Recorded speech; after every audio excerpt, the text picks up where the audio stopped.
دانیہ قرآن academy. یہ قرآن وہ رستہ دکھاتا ہے جو سب سے سیدھا ہے، اور مومنوں کو جو نیک عمل کرتے ہیں بشارت دیتا ہے کہ ان کے لیے اجر عظیم ہے۔ اللہم صلی علی سیدنا و مولانا محمد وعلی آل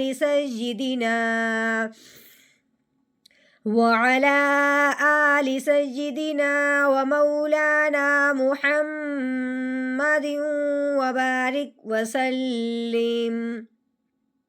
رب اشرح لی صدری ویسر لی امری واحلل عقدۃ من لسانی یفقہوا قولی۔ اعوذ باللہ من الشیطان الرجیم، بسم اللہ الرحمن الرحیم۔ ثم ما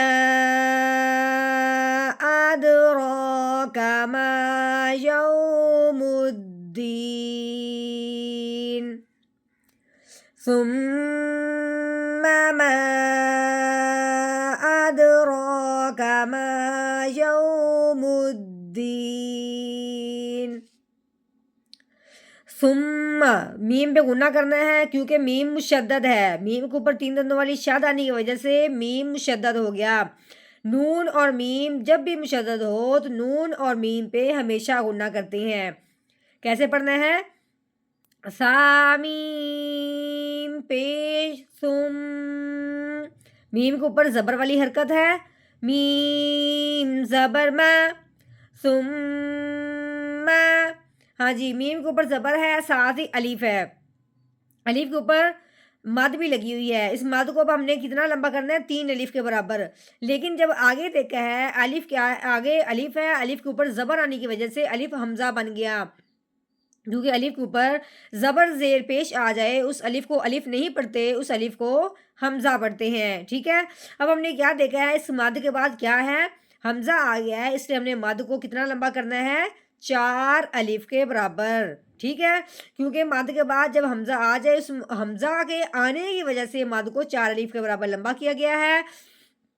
اور اس کے بعد کہ مد کے بعد حمزہ آنے کی وجہ سے اس مد کا نام مد منفصل بھی ہو گیا، کیونکہ مد کے فوراً بعد حمزہ آیا ہے لیکن وہ اگلے کلمہ میں آیا ہے، اسی کلمہ میں نہیں آیا، ٹھیک ہو گیا۔ ہاں جی آگے ہم نے دال کو دیکھا ہے، دال ساکن ہو گیا، دال کے اوپر کیا ہے؟ جزم آنے کی وجہ سے دال ساکن ہے، لیکن یہ بھی ذہن میں رکھنا ہے کہ دال حروف قلقلہ میں سے ہے۔ حروف قلقلہ کے اوپر جب اس طرح کی جزم آ جائے یا حروف قلقلہ وقف کی صورت میں ساکن ہو جائے تو اس کو کیا کرتے ہیں؟ ہلا کے پڑھتے ہیں۔ کیسے پڑھنا ہے اب ہم نے؟ حمزہ دال زبر اد، کیسے پڑھنا ہے؟ اد، رو کے اوپر کھڑی زبر ہے، کھڑی زبر آنے کی وجہ سے رو کو ہم نے 1 الف کے برابر لمبا کرنا ہے۔ اد رو کا، ادروکا، ہاں جی اس میم کو بھی الف کے ساتھ ملاتے ہوئے 1 الف کے برابر لمبا کرنا ہے، کیونکہ الف سے پہلے زبر آ جائے اس الف کو 1 الف کے برابر لمبا کیا جاتا ہے۔ میم الف زبر ما، ہاں جی آگے دیکھیں یہ واؤ کے اوپر جزم آنے کی وجہ سے واؤ ساکن ہو چکا ہے۔ واؤ ساکن سے پہلے کیا ہے؟ زبر آ گئی ہے، واؤ ساکن سے پہلے زبر آ جائے تو واؤ ساکن پہ لین کا قاعدہ جاری ہوتا ہے۔ اب لین کا مطلب کیا ہے؟ لفظ کو نرمی سے پڑھنا ہے، کھینچ کے بالکل نہیں پڑھنا، نہ ہی ہم نے جھٹکا لگانا ہے۔ کیسے پڑھیں گے؟ یا واؤ زبر یو، کیسے پڑھنا ہے؟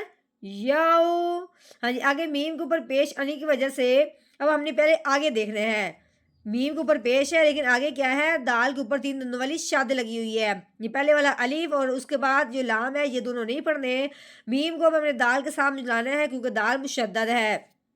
ملاتے ہوئے پھر ہم نے کیا کرنا ہے؟ اس کو دبانا بھی ہے، میم دال پیش مد، اس طرح کیا کرنا ہے؟ دبا دینا ہے، یو مد، ہاں جی دال کے نیچے کسرہ ہے، آگے کیا ہے؟ یا ساکن، جب یا ساکن ہو اور اس سے پہلے کسرہ ہو یعنی کہ اس سے پہلے زیر ہو تو کیا کرتے ہیں، یا ساکن پہ مد کا قاعدہ جاری ہوتا ہے، یعنی کہ اس کو ہم نے ایک الف کے برابر لمبا کرنا ہے. کیسے؟